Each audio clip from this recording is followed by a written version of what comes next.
This is the Rider Nation Podcast, an in-depth look at the Saskatchewan Roughriders. Here's your hosts, Maz and Justin Dunk. All right, time to talk football. Another edition of the Rider Nation Podcast. Maz, Justin Dunk. The undefeated Saskatchewan Roughriders beat the Hamilton Tigercats 36-20 at Mosaic Stadium, the home opener. But the win came at what cost? The million-dollar question in Rider Nation, and Justin, maybe you can offer a little insight. Trevor Harris's leg. How is it? It's been about 24 hours since the game. What's the latest and what are you hearing? Because I know there's a lot of us were nervous after everything that happened last year. He literally is the million-dollar man in Saskatchewan. That's how much money he'll have pocketed from the Riders at the end of this season from that 2-year contract he signed in free agency.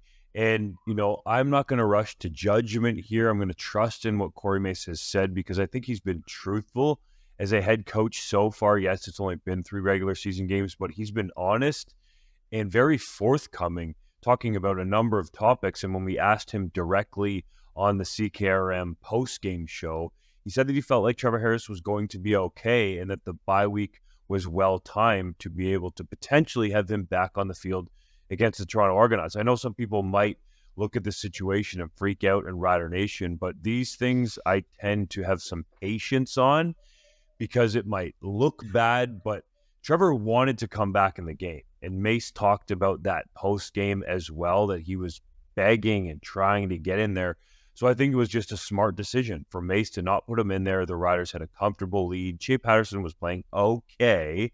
The defense was forcing a bunch of turnovers. So I thought that to me said it all, that Trevor Harris really wanted to get back in the game right away. So the fact now that he's going to have, over a week and a half, so to speak, until they play that July 4th game to get the knee right, I tend to think, knowing Trevor Harris for as long as I have, that he'll be just fine. You said something funny. You run 3 Down Nation, the most popular Canadian Football League site in this country, and you said Rider Nation and patience. Those are 2 things that don't go in the same sense. You know that.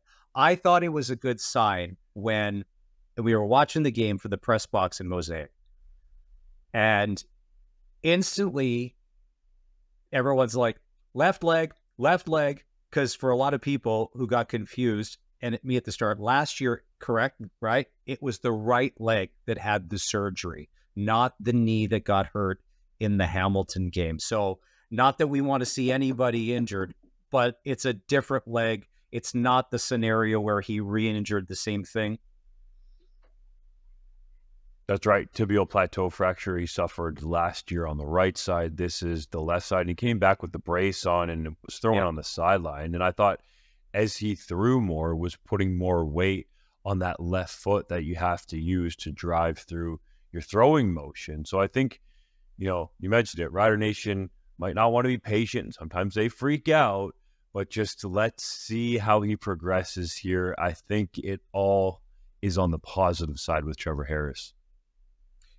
We had Darian Durant on the Sports Cage on 620 CKRM, and he said if there was ever a time where a quarterback may get nicked up, it's the week going into a bye and early in the season. If something happened by being 3-0, you've given yourself enough of a cushion that if it's going to be the Shea Patterson show for the next little while, up until that point, Trevor Harris, 16 for 21, 177 yards, 2 touchdowns, 1 to a Joe, 1 interception. He looked good coming out of the gate. And I think just the way that the game started for the Riders, getting a fumble on the opening kickoff, I thought was a great omen for Rider Nation in the home opener, because what better way to start? Next thing you know, we're in the end zone and we're up 7-0. You couldn't have scripted. Trevor Harris was on point, taking advantage of that opportunity to Sam Emilus, and a great catch from Emilus to get back up off his knees kind of and make the grab, and then hits a Joe, as you mentioned. Trevor Harris, by the way, is tied for the league lead in touchdown passes, and he's up there among the league leaders in passing yards and might be right at the top of that list if he doesn't suffer the left knee injury. So he's playing at a very high level to start the season. When Shea Patterson did come into the game, when I looked at the numbers, I'm like, that wasn't great. But it didn't, I don't know if it necessarily looked like that as we were watching the game. So he was 4 for 10, for 41 yards. The Riders overall had 313 yards of net offense. Grade him out for coming in a bit of a pressure cooker, home opener, lots on the line with the lead. Do you think he handled the situation well, pressure-wise, and did just enough to get the Riders by where they needed it? I think he did a little more than just enough because they won 36-20, but he was okay, just okay. And I think a lot of that had to do with A.J. Ouellette and riding him. He had 20 carries in the game for 98 yards and led the Riders in receiving yards with 4 catches for 47 yards, 145 yards total. The fact that they could turn to Ouellette and get him going in the run game, I felt like was the real key there to allow Trevor Harris to stay on the bench. Looking at Patterson, from my perspective, he just needs to become more comfortable in the pocket. Too many times in that game when he dropped back, he was trying to get out the gate to his left and out the gate to his right. And you're not going to win consistently in this league if you have happy feet in the pocket. I think he needs to be more calm there with his footwork and be able to maneuver it, up and to the left, up and to the right, or step directly up into the pocket to manipulate the defense to be able to throw the ball down the field. But you actually become more dangerous as a runner when you step up in the pocket. I didn't play in the CFL, but it's something I learned during my career at the University of Guelph under Kyle Walters, who's now the general manager with the Winnipeg Blue Bombers. He was a defensive guy in the CFL and a special teamer, but he taught me some of that stuff, that you need to throw on time and in rhythm, and you can't always just run around and escape the pocket. You have to play within the structure of the offense a majority of the time. Is it a great tool to have to be able to get outside the pocket and make things happen? Yes. But the majority of the time, as a dual threat runner, you are more dangerous stepping up in the pocket because there's still a chance that the defense thinks you're going to throw the football down the field, and you get yardage quicker by going straight forward instead of going side to side. Well, yeah, well, didn't you think after a few plays that Hamilton keyed in on that to be like any kind of pressure, and he's going to run, like you had said, it's either going to be left or it's going to be right. So we just need to get him off his spot, and he's going to take off. And I thought that's when the game sort of, the momentum started to shift back in Hamilton's favor when they knew, like, he's not going to stand in there and throw. You've played the position before. Is it you don't want to take a sack, or are you just trying to make a play? And maybe that sounds too simple, but if I'm a coach, to be like, if you stood in and took a sack, at least I knew you were looking downfield at your reads, other than just trying to play backyard sandlot football. Is that crazy? No, it's not crazy. And I thought there was a couple times where Shea Patterson should have stuck in there and that there wasn't that much pressure. I think the pass protection in this game was much improved for the Rough Riders from the standpoint of specifically Trevor Reed not getting outright beat, a handful of times like we've seen in the first 2 games. And I thought there was a pocket there at times for Shea Patterson, and he was escaping just because that's what's comfortable for him after what it looked like to me from going through just a couple of reads. And yeah, as a dual threat quarterback, there's that thought in the back of your head, like you said, you want to make a play. And you feel like if you've gone through a couple of your reads, or if you're not seeing the field the way that you want to see it and being comfortable with letting it rip, especially those intermediate and deep window throws, that you want to get to the outside, to the edge with the potential to run, but also the potential, as you mentioned, to kind of play some sandlot football and put the defense on their heels. You can't win doing it all the time. You've got to be able to show that you can win from the pocket. The best dual threat passers, let's say like a Lamar Jackson, have learned to win consistently from the pocket and be dynamic when the situation absolutely calls for it. Yeah. I think there was only one play, and it looked like it was a design play, and I think it was up the sideline to Kean Shaver-Baker, and maybe Mueller went, no, that's not going to be it. You mentioned A.J. Ouellette. Let's get to this, because this is a really good thing for Rider Nation. The running game finally got going. 20 carries, 98 yards, 4.9 yard average, 19 yards was the longest run. And leading receiver, like you mentioned, 4 catches for 47 yards. The dual threat. And we all knew this. When he gets going downhill, you cannot stop him with a single tackler or an arm tackle. It was the A.J. Ouellette show. And you talked to him in the post game, but did you not see it on the sideline, the emotion coming through? And did it feel like the weight of the world was almost off his shoulders because there was a good game there? I think there was a sense of relief there. And AJ Ouellette did the media tour when he signed his contract for the Saskatchewan Roughriders to become the highest paid American running back in the league, in and around the $160,000 range. And it seems like he fits Saskatchewan very well, coming from small town Ohio, but it's totally different, Maz, as you know, with Rider Nation when you're there. And even though the team was 2-0, the majority of calls into the post-game show and a lot of the chatter on Sports Cage and around Rider Nation was about how are we going to get Ouellette going. Yep. And I think we saw him get going because the offensive line was more physical. I felt like there were some better running lanes created there, especially that 19-yard run that he had straight up the middle. That was one that really stood out to me from the offensive line, creating that space for Ouellette. And he also made some yards on his own and looked more like the dynamic running back that we saw rush for 1,000 yards a year ago with the Toronto Argos. And there was a few of them. If the turf monster didn't get him, you could have tacked on a bunch more yards there. And I don't know what it was. There was some light rain, but not until like the third quarter. I noticed in the first half, both teams were slipping, that it seemed like the field was slick, or the turf monster was getting it. Joe. Man, I love this guy. So he got 2 catches for 40 yards. He gets his first CFL touchdown. And then Britt Dort from TSN asks, what are you going to do with that football? He goes, I'm going to give it to my mom and I'm going to sign it. like she wouldn't know that it's coming from you. And then she goes on to ask, what does this mean? He leans in and he said, this is Rider football. And so not only is he animated, Rider Nation's going to love this guy. He's a quote machine as well. And you saw from his touchdown celebration, not exactly shy. Oh, no. He's got a lot of energy. And for those that haven't seen it, he was part of some dances when he was at Clemson University. I think he only had that one catch for 40 yards in the game. What was a big one? Maybe he had 2 targets there, Maz. But nonetheless, it was targets. You can see the ability. And what I liked on this play was the throw from Trevor Harris, a skinny corner out, and a Joe not bending it too much, giving his quarterback some field to throw at. Yeah, no, I thought that was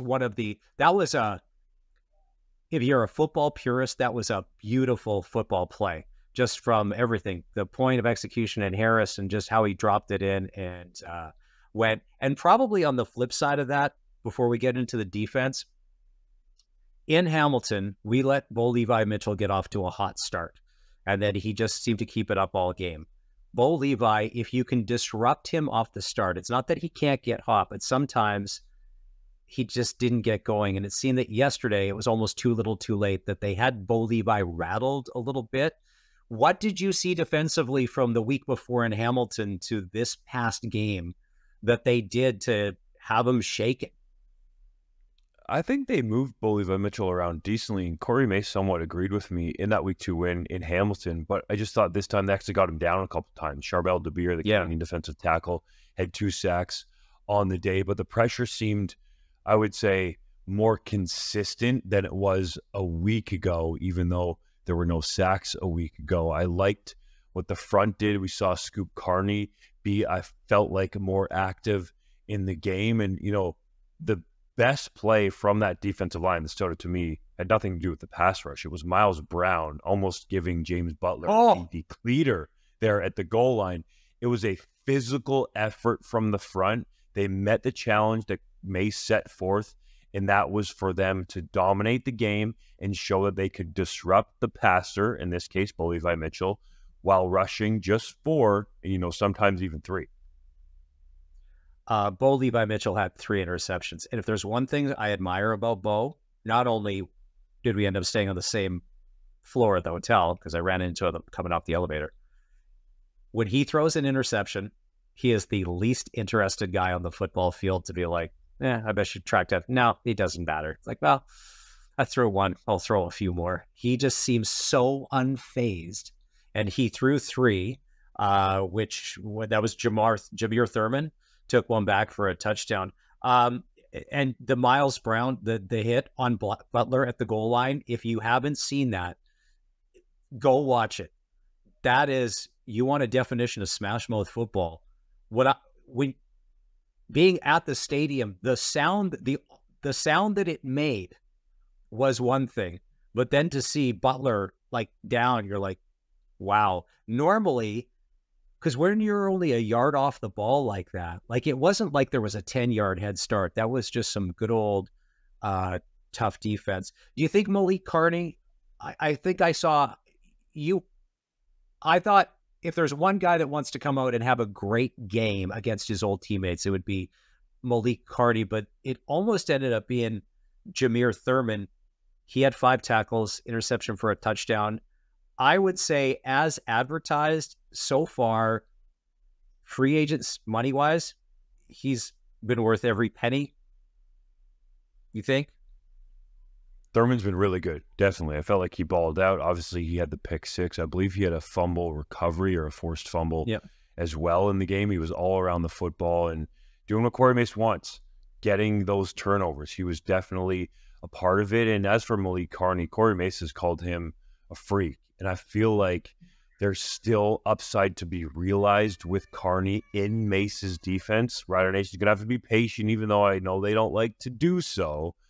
But I feel like Carney, it's coming with him. I think if we give him a little bit more time, we're going to see the production. The one thing that kind of popped out that Rider Nation has seen, and it's not good, the old Anthony Lanier showed up yesterday. 2 15-yard penalties on the same drive. Roughing the passer. That's the old Anthony Lanier. He costs you at the worst time. Hamilton, although we end up winning by 16 points, Hamilton was gaining momentum, and on those drives, instead of coming off the field, you're extending the drives, and the history to that, the statistics will show that when Anthony Lanier starts doing those things, it never ends. It didn't bite us yesterday, but sometimes it doesn't end well for the Riders when he plays undisciplined like that. Yeah, the one of those was him trying to stop himself, and he gets caught up in Levi Mitchell's legs. So, there's some people that called it in the post-game show that felt like that was ticky-tack. I understand that perspective, but you got to protect the quarterbacks in this league. So I don't think that one was egregious. I think Anthony Lanier has been consistent in the middle with Micah Johnson and even Miles Brown as well, owning the interior of the defensive line. Like, they've been very disruptive. That was the word that Mace used to describe those two guys in the middle, Johnson and Lanier, in the first 2 games, even though there wasn't a sack in the week 2 meeting against Hamilton. There wasn't as much pressure as maybe Rider Nation anticipated in the week 1 win in Edmonton. So, yes, he had those penalties. Really, there's only one I would kind of chalk up to him, but I think he still played at a high level. Speaking of penalties, 8 for 78. They didn't seem to be the selfish type that were costing. I know we just talked about Lanier. They seem to get a lot of the bad ones under control. I think all of us as football fans, there are penalties that will happen in the game, in the effort, whatever that is. It was the stupidity that they were able to put away, which I think made Corey Mace's post game, how many interviews he did, it made it probably a lot easier on him because he didn't have to keep answering the same question about, Coach, what's with the penalties? And I think I saw a post-game video from the locker room. There wasn't one on special teams, which was huge. So finally, all of the Mario Alford effort wasn't wasted. Because much like with the scrambling quarterback, if you're a receiver and the ball never gets thrown, if you're a Mario Alford and you're putting up some good and everything's getting called back, as a player, you got to get a little dejected. And when you walk back to the sidelines, like, when is it? Come on, man. What do I got to do to catch a break here? I don't think Mario Alford's that kind of guy, man. He just brings the punts back, and you really can't control that, right? It's outside of your control. You might get a little bit frustrated, but I don't sense the team has that kind of an atmosphere where they're finger pointing here. Mario Alford has showed he's going to continue to do his thing, regardless if those penalties are called. But what I liked about Corey Mace was when he talked about the penalties, he consistently said, we just need to get rid of the BS ones. He didn't want to swear, so he said BS. And it was those ones that were well after the whistle, and I felt like the Riders did a really good job of getting rid of those against Hamilton in their home opener, and that there were some penalties like Anthony Lanier rolling into the feet/legs of Levi Mitchell that has to be called, but are kind of within the flow of the game, because if you're a big dude like Lanier and Levi Mitchell has that quick release, it's hard to stop yourself from all that momentum. Also, the call down by the goal line on Nelson McCumbel, like that ball was clearly tipped. I still don't understand how that wasn't wiped off the board. So that's 2 penalties right there for 30 yards that could have been much different for the Riders when you just look at the stats, 8 for 78. And I think it was in the last episode we covered the command center can look at any play. A flag doesn't have to be thrown. They could signal the referee. On the replay in the stadium, even with the Maxtron crew, you could see the tip. And looking up at the TSN feed in the monitor in our 620 CKRM press box, you could see the ball gets chipped, the direction changed. So how does the command center not see that? To be like, wait a minute, tip ball, no pass interference. And Mace came out on the field and I couldn't remember at the point of the game, did we not have a challenge, or was it not a challengeable call to see if we could get that overturned? Because it was clear as day when you watch the replay. It definitely was. And, you have to ask the command center all of the steps there. And Randy Ambrosi told us when he came to the Harvard 620 lounge that the command center is there first and foremost to correct the egregious errors. First of all, I think for the most part, since they've implemented this, that has happened. But, one thing to provide context to this on the side of the referees is, the ball was tipped, but it didn't necessarily change the trajectory of the ball a lot. So if you're in the command center watching it, maybe not zooming in, you're thinking, okay, maybe it's all right. Like maybe it didn't actually get tipped, because you kind of had to look at that replay. They do have access to all of TSN's cameras and can see them. So to me, I will agree on that part that it was surprising that it did not get changed by the command center, but we would have to ask them directly as to why. You mentioned Randy Ambrosi, and you had him on the Rider Nation. It was the Countdown to Kickoff pregame show. So I came along and I introduced myself and I shook hands with him. He's a huge man, and his hands, wow. I could only imagine back in his day, because when he played in the CFL, it was a lot different. It wasn't the soft era that we're in now. That was a man's man. He's still such a nice guy, but an imposing figure. What's your sense on where, outside of the Sean Lemon gambling thing, and I think the stats thing is going well, what's the vibe around the league this year with kind of where they're going and kind of the direction that they're trying to trend? The vibe, I would say, has to be positive. TV ratings are up year over year through the first 2 weeks for sure. I'll have the week 3 ratings up on 3downnation.com in the near future, so check that out. Randy Ambrosi noted that attendance is up. Genius Sports has a new stat-heavy live stream, I guess, so to speak, that you can tune into and watch the game in a different way if you're a real football nerd. I mean, they did have Chipgate, but that was fixed very quickly. So I think the league's progressing to the point where they have stable ownership, and they don't necessarily have to worry about that right now, especially after the Edmonton transaction goes through. So they can just focus on pushing this league forward. And I think it's headed in a positive direction when you look at so many of the aspects of it, and the fact that the CFL was able to talk to Bell Media and get some games consistently on CTV in the fall is going to be a boon for this league, because more eyeballs are going to come to it. And I think that that can only help. It seems like there are a lot of positives for the league right now. Yes, there are still issues, but I think the league, arguably, at least in my time covering it, which seems crazy now, but is around 15 years, has never been in a more stable position with some positive momentum.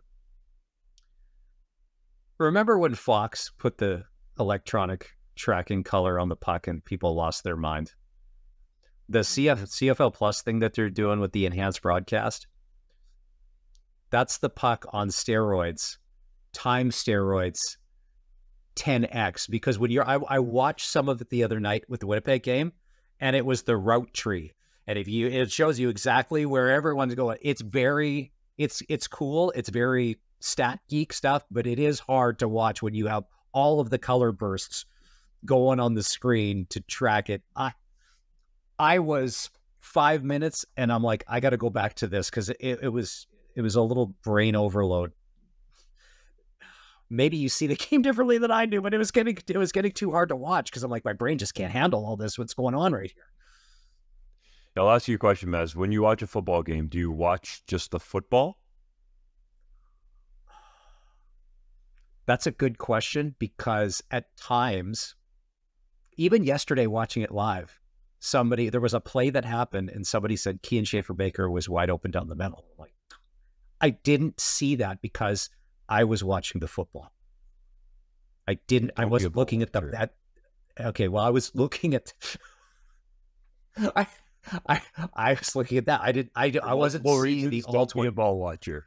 I was watching the all 24. I wasn't watching the all 24. I was focused in on that, and I didn't. And then I saw Kean Schaefer-Baker walking out of the end zone by himself. I'm like, it was open. He was open.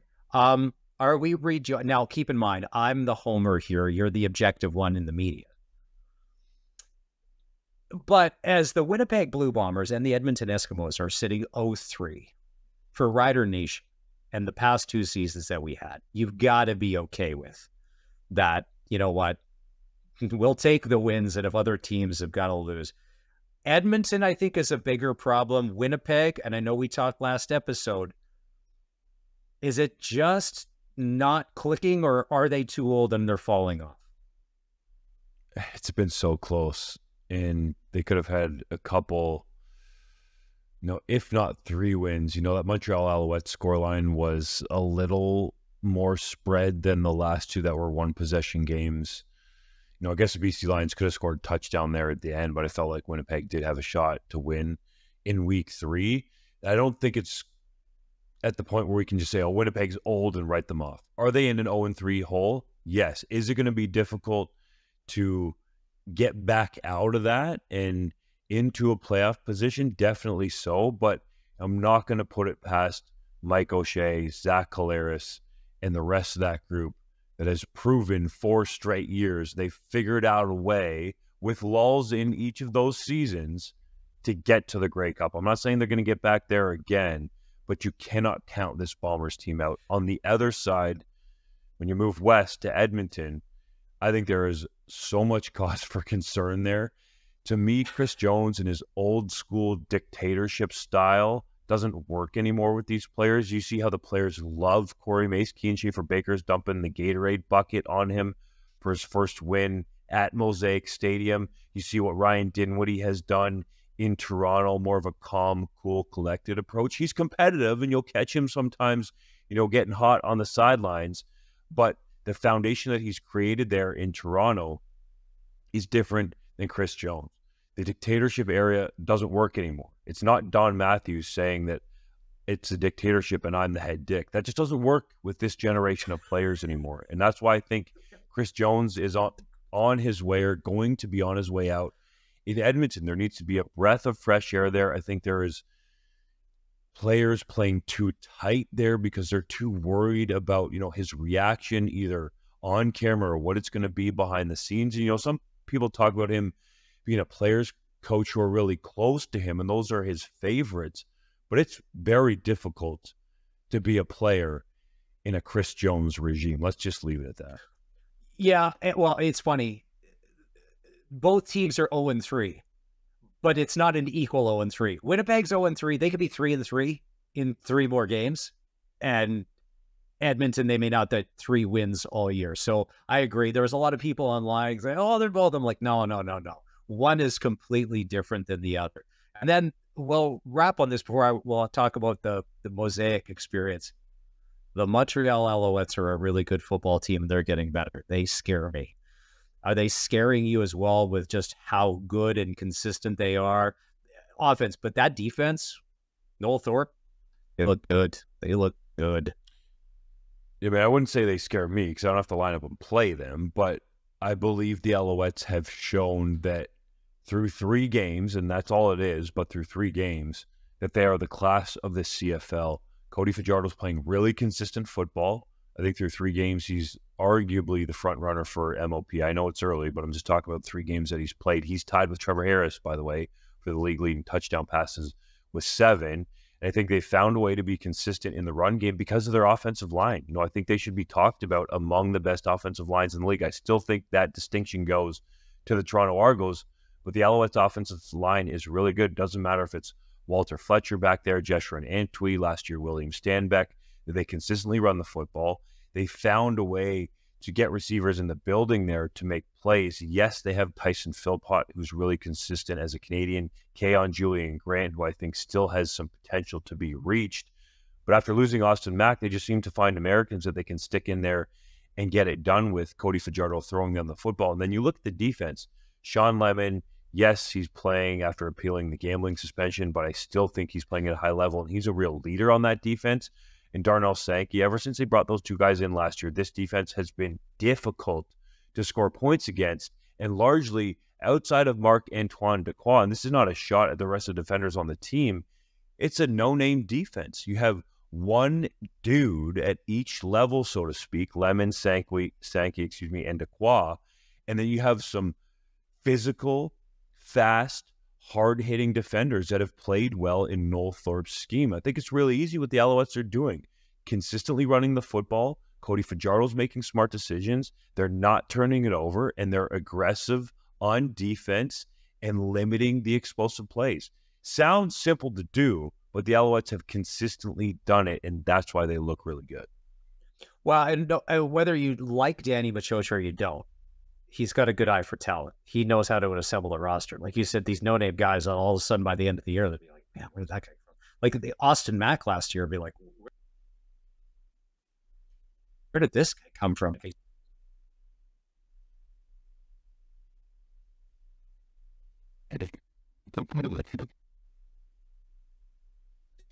Stadium against the Ticats. 620 CKRM, the all-new sports cage. Something brand new. We entered the world of streaming. We were streaming our pregame, halftime, and postgame show at sportscage.com, bringing the content to Rider Nation in a different way. We've been proud partners with the Saskatchewan Roughriders for over 4 decades, bringing games on the radio. But now this streaming element, and you're one of the guys that's heading this up. How cool was that yesterday when we saw on the monitor and the stream was on, and here we are, YouTube and the rest of the world. Rider Nation, doesn't matter where you are, you watch. For me, it was a huge sense of pride. And as a Rider fan I'm looking for information anytime, anywhere. I'm just super excited. There's more now for us to consume. Definitely. And I think that the people that were behind this project, you started with this idea in February when you called me up and had me fly out to Calgary and meet with Matt Hill and George Leith and talk about this as a concept. I didn't necessarily think that this was something that any of the rights holders were thinking about. Lo and behold, Harvard Media and 620 CKRM were. So credit to those people involved, Tina Schvedal for trusting us and helping with the resources to get this on the air. And really felt like for a first go, and I've been involved in a number of these over the years in Canadian university football and other streams and podcasts, that once we got going there, it looked really sharp, especially that 3 o'clock hour with the guests that we had on there, CBC reporter Devin Haru, who's from Saskatoon, a proud Saskatchewan Rough Rider fan, a homegrown Rough Rider fan from in the province, and we had Glenn Suter.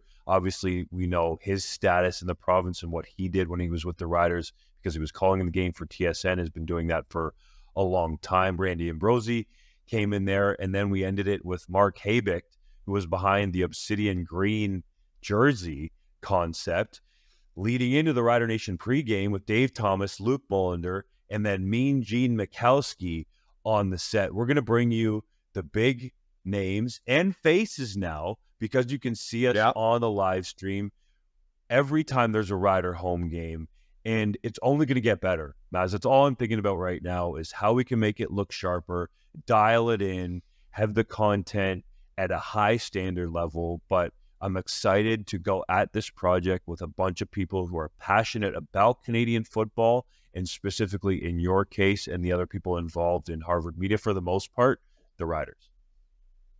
Yeah, I mean, it's where the world already is. And if we're catching up and if we're the first team in the CFL to do it, are others going to come along? Probably everybody, but this is super exciting and it will get better.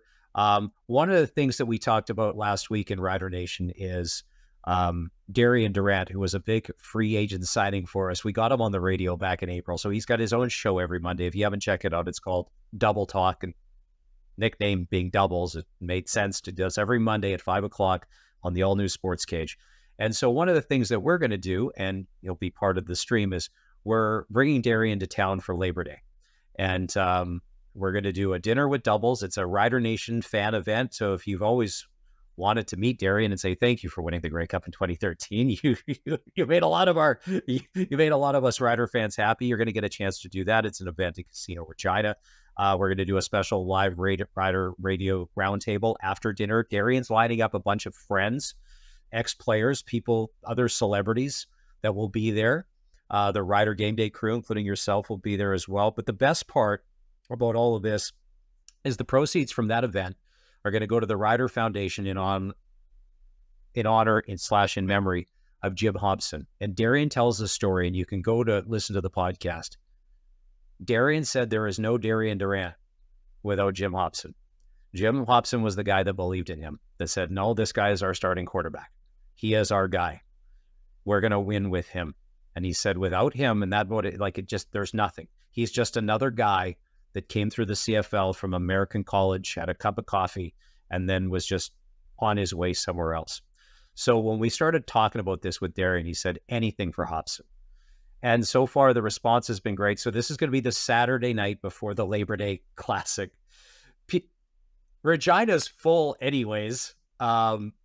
Everyone's out looking to have a good time before the Bomber Rider game the next day. So this will be Saturday at Casino Regina. Justin, probably the most touching part of the football game yesterday is before the kickoff. They had Jim Hobson was not a silent guy, so they called it a moment of celebration. They had Jim on the screen and people were making noise. It was hard to not have the hair on your arm stand up and not well up when they flashed him on the big screen, because that stadium we were all in yesterday, without him, that doesn't happen. 2013 doesn't happen. One guy changed it all. And for me, and we'll wrap the podcast on this, was probably the coolest thing yesterday when we all kind of got a chance to say thanks. And this will be our chance in a couple of months here to do our part, because Hobson loved minor football. He loved the Saskatchewan Cancer Agency, and he loved the Riders, and all the money from the event raised that night is going to go to that. So what's your catchphrase? Throw it out one time for us. Let's go. To casinoregina.com, the website. Buy your tickets for that night, because there'll be probably a lot more boisterous let's goes. We appreciate it. Riders are in a bye week, and then they come back. Podcast, man. No, it's okay. That's fine. Because in person, you screamed it at me how many times over the past 72 hours or whatever we were wrapped each other your screen. We were at the Canadian Brunos, and you're screaming, let's go. The Riders are on a bye week, much needed, back in action Thursday, July 4th. The podcast is taking a break. Dunk's going on vacay. I'm going on vacay, but we'll catch up after the Argo game.